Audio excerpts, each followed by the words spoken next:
The Joe Rogan Experience. You pull up the UFC card for this weekend so I can see who's on the card? So that's right. There's the... Okay. So what?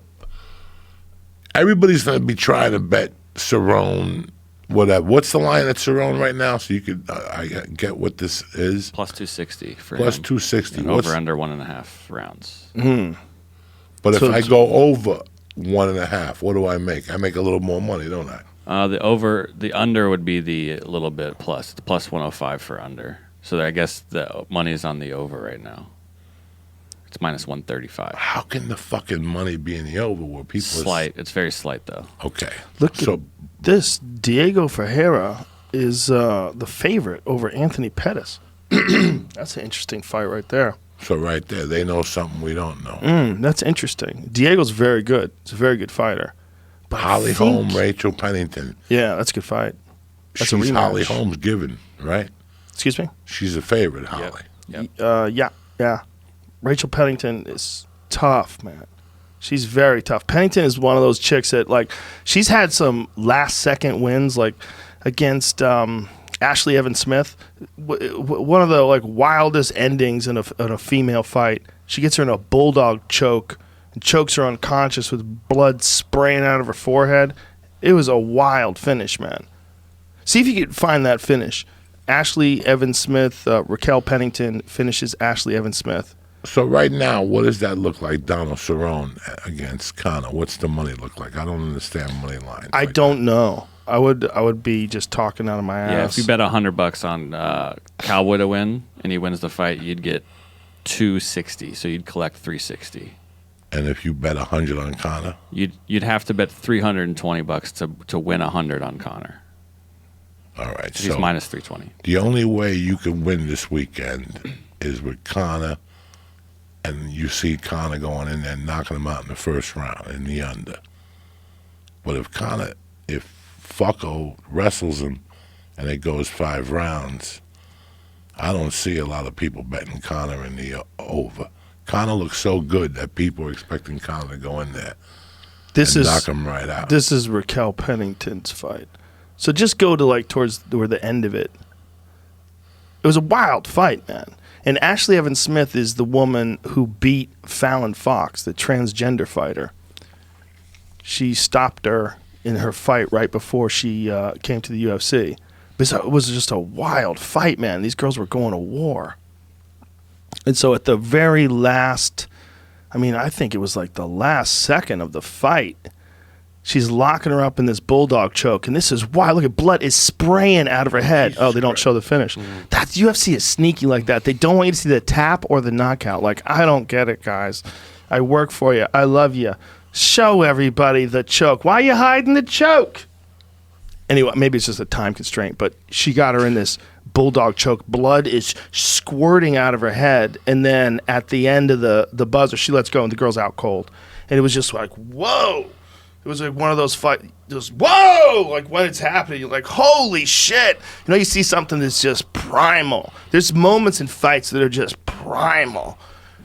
And sometimes those moments are like, they're almost surreal. Like when Francis Ngannou knocked out Alistair Overeem. Boom! You're like, Joe! Just primal. Just what? Who cut his lip? Who fucked up? Oh, Rosenstrike. Oh my God. Rosenstrike's now going to fight Francis. Jairzinho, Rosenstrike, and Francis Ngannou. Where? Columbus, Ohio. Columbus, Ohio. God damn, that's a crazy fight. Oh, I almost wish more people knew how tough Rosenstrike is. You see the fight with Alistair Overeem, and you go, well, Alistair was kind of outpointing him, and then he caught Alistair slipping, really with like 10 seconds left to go in the fight, and hit him with a bomb and broke his lip open. That's true, but he still absorbed everything that Alistair threw at him. Never looked like he got shook at all. And we're talking about a guy in Alistair who's knocked out Junior Dos Santos, knocked out, it was the K1 Grand Prix champion. Grand Prix. Tremendous the resume. way he knocked out Todd Duffy in Pride. Fucking knocked out our boy. Was it Rising? He kneed your boy there, fucking the Great White Hope. What's his name? Mark Hunt? No, the other. He's not the Great White Hope. He's a Australian killer. Oh, Brock Lesnar. Brock Lesnar. That's a perfect example of him. But meanwhile, Rosenstrike just walked through all that. And I'm not suggesting that the Alistair of today, he's had a long career, that he's as durable and as big as he was when he fought Brock Lesnar. It's really two different guys at this point. But still, Rosenstrike is a fucking beast. He's so strong, man. And he's got legit kickboxing skills. What do you see he can fight this weekend, G-Money?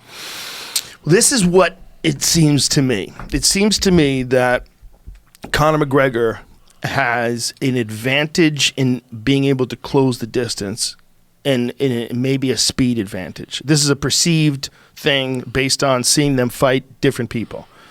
Cowboy, when he's at his best, is remarkably well-rounded. And I think he's more well-rounded than Conor. I think Cowboy has a lot of tools that people forget about, particularly his takedowns are excellent. Cowboy can submit the fuck out of you. He submits a lot of people. He's nasty off his back. He's got wicked triangles. I could see, if this went to the ground, Conor getting submitted by Cowboy in a triangle. What I couldn't see is Cowboy getting submitted by Conor in a triangle. I could see Cowboy submitting Conor. I don't think it's impossible for Conor to submit Cowboy, but I don't see it. I think Conor can win by knockout. Yes. He's very fast. Yes. His left hand is a fucking piston, and he's sneaky, and he's got nasty uppercuts, and he's got a killer instinct. When he has you hurt, he fucking bombs on you. And the Eddie Alvarez fight is the best example of that. Eddie Alvarez was a world-class fighter, and Conor McGregor took it to him like no one has ever done in his career, tuned him up, made him look like he had no business in the cage with him. Now, for Eddie, he said like he just fought a bad fight, and I believe him. Eddie's a world-class fighter. But the point is, in go time, Conor McGregor handles pressure as much or better, as good, as well or better than anyone who's ever lived. He handles pressure so well. Catches Floyd Mayweather with an uppercut in a fight where he's so outclassed. He has 0 boxing matches, and he's fighting the greatest boxer of all time in one of the biggest pay-per-view cards ever. It's nuts, right? So he can handle pressure. He lost that fight because Floyd's a way better boxer. But he handled the pressure. The pressure against Aldo. Talked so much shit for a year. Going on tour together. Tearing pictures of him. Stealing his belt. Gets in front of him. Flatlines him in 13 seconds. Perfect punch. Perfect execution. Like measures him with one left hand before that. Steps back. He dives in with the left. Bang! Catches him coming in. It's perfect. Under pressure. He's not the kind of grappler that Nurmagomedov is. He's not in that category. Does he have pressure on this fight? Oh, he's got so much pressure. He fought the guy who everyone's terrified of, and at least he made it into the 4th round, right? Wasn't it a 4th round submission? Yeah. And he probably wasn't really prepared for that fight. You think about how much time he had been off of MMA, how much time he'd been working on, just boxing, and then spending all that money because he made like $100 million. The question for me is, who is Conor right now? Is Conor McGregor the same guy that knocked out Dustin Poirier when he was a savage? Is he the same guy that knocked out Diego Brandao? Is he the same guy that knocked out Jose Aldo? Is he the same guy who knocked out Eddie Alvarez? Or is he just some new thing because of all this money and all this fame and all this attention? He likes to party and all. What is he now? If he's the same guy, physically, there should be no reason why he isn't. He hasn't taken any terrible beatings. Even the Nurmagomedov fight, he stopped him with a choke. If he is the same guy physically and he decides he wants to let the fucking world know that he can still do it, and who gives a fuck how much money he has in the bank? He wants to let the world know he's here to fuck people up, and he's here to reclaim his crown. If he goes into the fight with that attitude, I mean, we could certainly see a resurgence. The question has always been whether or not a rich man has the motivation to work like a poor man. And he's a very rich man. We don't know. Everybody's different. Mayweather fought hard to the day he died, or to the day he retired. And Mayweather, when he was during his career, was rich from a couple of years in. He was rich. He was rich, so he was always rich, and still fought like the best in the world, and still trained like you have to train to be the best in the world. What type of gaps was he taking in between fights, guys?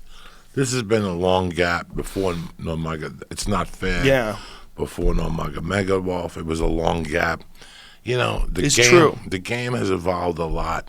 Mm-hmm. You know, in the real world, like again, what you heard me telling Jamie was basically this. In the real world, you know, Cerrone, what's he done in the last 5 fights, Cerrone?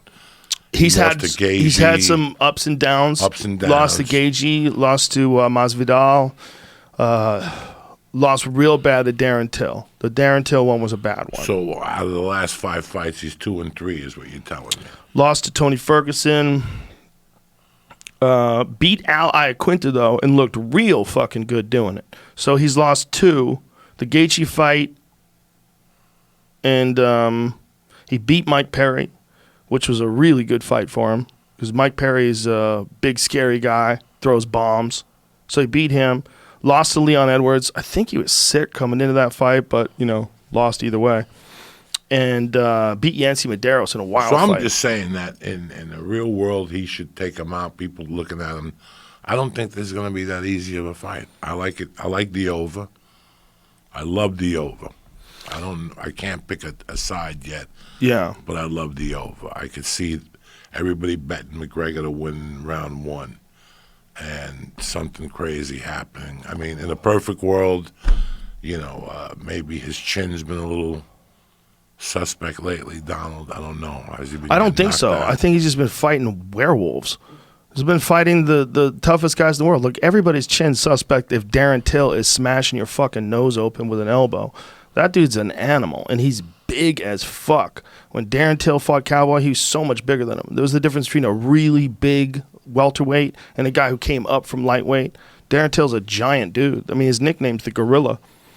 So here we go. Yeah, he beat Iaquinta. Yeah, he beat Alexander Hernandez. That was a fantastic fight. You can't write this kid out. Hernandez is a young, tough guy who's talking mad shit.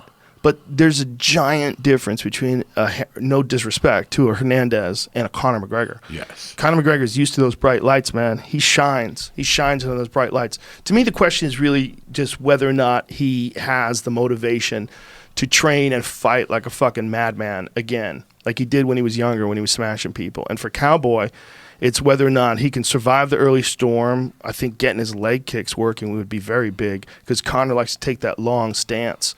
Conor takes that long stance, and he fights right leg forward. He fights southpaw. And if Donald can fuck up that right leg, he can figure out a way to attack that right leg. Knees to the body coming in. He's got to avoid the punches, though. Yeah, if he's up there with, who did I say he's with? He's with Sergio Pettis' coach up there. He's training. Yeah, you said Duke Rufus Sport. If he's in at Milwaukee? Rufus Sport for this camp, they're probably working on a lot of kickboxing. But I guarantee Woodley and him are doing some wrestling takedown because he knows that's where the money's going to be. Woodley has a big fight coming up. Woodley's going to fight Leon Edwards, and Leon Edwards is a dangerous man. It's like that's a big fight, and Leon Edwards, for whatever reason, is not known as much as he is skillful. You know, he beat Cowboy, like we said, and he's the guy that got in that crazy brawl with Masvidal backstage. Masvidal hit him with the 2-piece in the soda. But that guy's a tough guy, super highly skilled guy.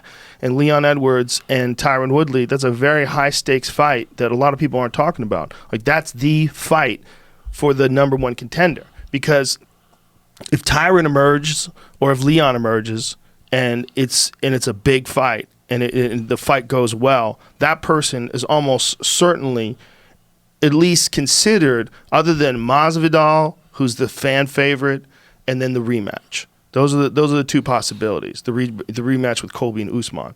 Other than that, you want to see the winner of Tyron Woodley and Leon Edwards. It just makes sense. It makes sense that would be the next one, or Masvidal.